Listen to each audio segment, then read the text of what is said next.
द्रौपदी स्वयंवर। लाक्षागृह से जीवित बच निकलने के पश्चात पांडव अपनी माता कुंती सहित वहां से एक चक्रा नगरी में जाकर मुनि के वेश में एक ब्राह्मण के घर में निवास करने लगे। यहीं पर भीम ने बक नामक राक्षस का वध किया। पांडवों को एक चक्रा नगरी में रहते कुछ काल व्यतीत हो गया तो एक दिन उनके यहाँ भ्रमण करता हुआ एक ब्राह्मण आया। पांडवों ने उसका यथोचित सत्कार करके पूछा, देव, आपका आगमन कहाँ से हो रहा है? ब्राह्मण ने उत्तर दिया, मैं महाराज द्रुपद की नगरी पांचाल से आ रहा हूँ। वहाँ पर द्रुपद की कन्या द्रौपदी के स्वयंवर के लिए अनेक देशों के राजा महाराजा पधारे हुए हैं। उस ब्राह्मण के प्रस्थान करने के पश्चात पांडवों से भेंट करने वेदव्यास आ पहुँचे। वेदव्यास ने पांडवों को आदेश दिया कि तुम लोग पांचाल चले जाओ। वहाँ द्रुपद कन्या पांचाली का स्वयंवर होने जा रहा है। वह कन्या तुम लोगों के सर्वथा योग्य है, क्योंकि पूर्व जन्म में उसने भगवान शंकर की तपस्या की थी और उसकी तपस्या से प्रसन्न होकर शिव ने उसे अगले जन्म में 5 उत्तम पति प्राप्त होने का वरदान दिया था। वह देवी स्वरूपा बालिका सब भांति से तुम लोगों के योग्य ही है। तुम लोग वहां जाकर उसे प्राप्त करो। इतना कहकर वेद व्यास वहां से चले गए। पांचाल जाते हुए मार्ग में पांडवों की भेंट धौम्य नामक ब्राह्मण से हुई और वे उसके साथ ब्राह्मणों का वेश धरकर द्रौपदी के स्वयंवर में पहुंचे। स्वयंवर सभा में अनेक देशों के राजा महाराजा एवं राजकुमार पधारे हुए थे। एक और श्री कृष्ण अपने बड़े भाई बलराम तथा गणमान्य यदुवंशियों के साथ विराजमान थे। वहां वे ब्राह्मणों की पंक्ति में जाकर बैठ गए। कुछ ही देर में राजकुमारी द्रौपदी हाथ में वरमाला लिए अपने भाई धृष्टद्युम्न के साथ उस सभा में पहुंची। धृष्टद्युम्न ने सभा को संबोधित करते हुए कहा, हे विभिन्न देश से पधारे राजा महाराजाओं एवं अन्य गणमान्य जनों, इस मंडप में स्तंभ के ऊपर बने हुए उस घूमते हुए यंत्र पर ध्यान दीजिए। उस यंत्र में एक मछली लटकी हुई है तथा यंत्र के साथ घूम रही है। आपको स्तंभ के नीचे रखे हुए तैलपात्र में मछली के प्रतिबिंब को देखते हुए बाण चलाकर मछली के नेत्र को लक्ष्य बनाना है। मछली के नेत्र का सफल भेदन करने वाले से मेरी बहन द्रौपदी का विवाह होगा। एक के बाद एक सभी राजा महाराजा एवं राजकुमारों ने मछली पर निशाना साधने का प्रयास किया, किंतु सफलता हाथ न लगी और वे कांतिहीन होकर अपने स्थान में लौट आए। इन असफल लोगों में जरासंध, शल्य, शिशुपाल तथा दुर्योधन, दुःशासन आदि कौरव भी सम्मिलित थे। कौरवों के असफल होने पर दुर्योधन के परम मित्र कर्ण ने मछली को निशाना बनाने के लिए धनुष उठाया, किंतु उन्हें देखकर द्रौपदी बोल उठी, यह सूत पुत्र है, इसलिए मैं इसका वरण नहीं कर सकती।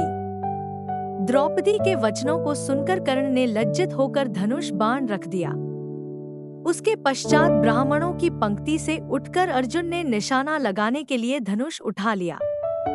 एक ब्राह्मण को राजकुमारी के स्वयंवर के लिए उद्यत देख वहां उपस्थित जनों को अत्यंत आश्चर्य हुआ, किंतु ब्राह्मणों के क्षत्रियों से अधिक श्रेष्ठ होने के कारण से उन्हें कोई रोक न सका।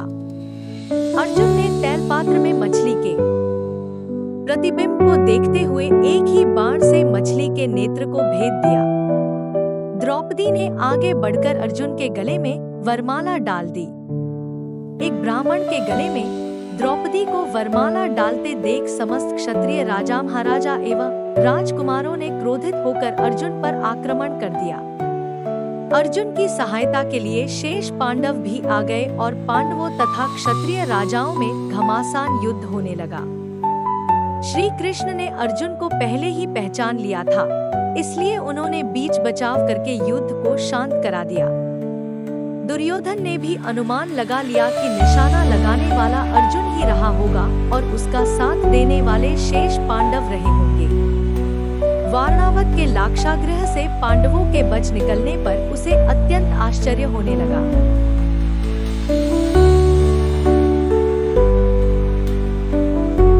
द्रौपदी विवाह। अर्जुन अर्जुन द्वारा द्रौपदी को स्वयंवर में विजित कर लिए जाने के पश्चात पांचों पांडव द्रौपदी को साथ लेकर वहां पहुँचे, जहां वे अपनी माता कुंती के साथ निवास कर रहे थे। द्वार से ही अर्जुन ने पुकार कर अपनी माता से कहा, माते, आज हम लोग आपके लिए एक अद्भुत भिक्षा लेकर आए हैं। उस पर कुंती ने भीतर से ही कहा, पुत्रों, तुम लोग आपस में मिलबांट उसका उपभोग कर लो। बाद में यह ज्ञात होने पर कि भिक्षा वधू के रूप में है, कुंती को अत्यंत पश्चाताप हुआ, किंतु माता के वचनों को सत्य सिद्ध करने के लिए द्रौपदी ने पांचों पांडवों को पति के रूप में स्वीकार कर लिया। पांडवों के द्रौपदी को साथ लेकर अपने निवास पर पहुंचने के कुछ काल पश्चात उनके पीछे पीछे कृष्ण भी वहां पर आ पहुंचे। कृष्ण ने अपनी बुआ कुंती के चरण स्पर्श करके आशीर्वाद प्राप्त किया और सभी पांडवों से गले मिले। औपचारिकताएं पूर्ण होने के पश्चात युधिष्ठिर ने कृष्ण से पूछा, हे द्वारिकाधीश, आपने हमारे इस अज्ञातवास में हमें पहचान कैसे लिया? कृष्ण ने उत्तर दिया, भीम और अर्जुन के पराक्रम को देखने के पश्चात भला मैं आप लोगों को कैसे न पहचानता। सभी से भेंट मुलाकात करके कृष्ण वहां से अपनी नगरी द्वारका चले गए। द्रौपदी के स्वयंवर के समय दुर्योधन के साथ ही साथ द्रुपद, धृष्टद्युम्न एवं अनेक अन्य लोगों को संदेह हो गया था कि वे ब्राह्मण पांडव ही हैं। उनकी परीक्षा करने के लिए द्रुपद ने धृष्टद्युम्न को भेजकर उन्हें अपने राजप्रासाद में बुलवा लिया।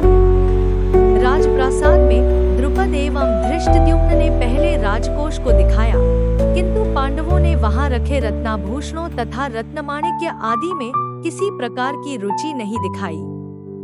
किंतु जब वे शस्त्रागार में गए तो वहां रखे अस्त्र शस्त्रों में उन सभी ने बहुत अधिक रुचि प्रदर्शित की और अपनी पसंद के शस्त्रों को अपने पास रख लिया।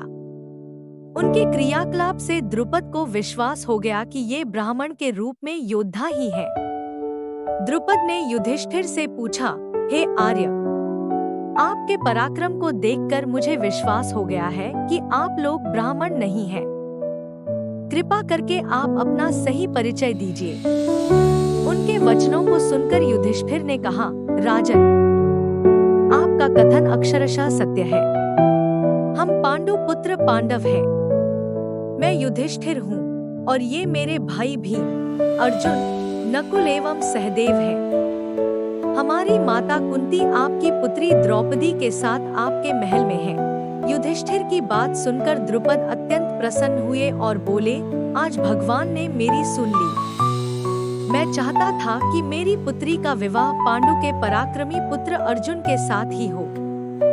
मैं आज ही अर्जुन और द्रौपदी के विधिवत विवाह का प्रबंध करता हूँ। इस पर युधिष्ठिर ने कहा, राजन, द्रौपदी का विवाह तो हम पांचों भाइयों के साथ होना है।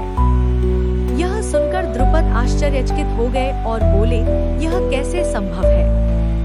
एक पुरुष की अनेक पत्नियां अवश्य हो सकती हैं, किंतु एक स्त्री के 5 पति हों, ऐसा तो न कभी देखा गया है और न सुना ही गया है। युधिष्ठिर ने कहा, राजन, न तो मैं कभी मिथ्या भाषण करता हूँ और न ही कोई कार्य धर्म या शास्त्र के विरुद्ध करता हूँ। हमारी माता ने हम सभी भाइयों को द्रौपदी का उपभोग करने का आदेश दिया है और मैं माता की आज्ञा की अवहेलना कदापि नहीं कर सकता। इसी समय वहां पर वेदव्यास पधारे और उन्होंने द्रुपद को द्रौपदी के पूर्वजन्म में तपस्या से प्रसन्न होकर शंकर भगवान के द्वारा 5 पराक्रमी पति प्राप्त करने के वर देने की बात बताई। वेदव्यास के वचनों को सुनकर द्रुपद का संदेह समाप्त हो गया और उन्होंने अपनी पुत्री द्रौपदी का पाणिग्रहण संस्कार पांचों पांडवों के साथ बड़े धूमधाम के साथ कर दिया। इस विवाह में विशेष बात यह हुई कि देवर्षि नारद ने स्वयं पधार कर द्रौपदी को प्रतिदिन कन्या रूप हो जाने का आशीर्वाद दिया। पांडवों के जीवित होने तथा द्रौपदी के साथ विवाह होने की बात तेजी से सभी ओर फैल गई। हस्तिनापुर में इस समाचार के मिलने पर दुर्योधन और उसके सहयोगियों के दुख का पारावार न रहा।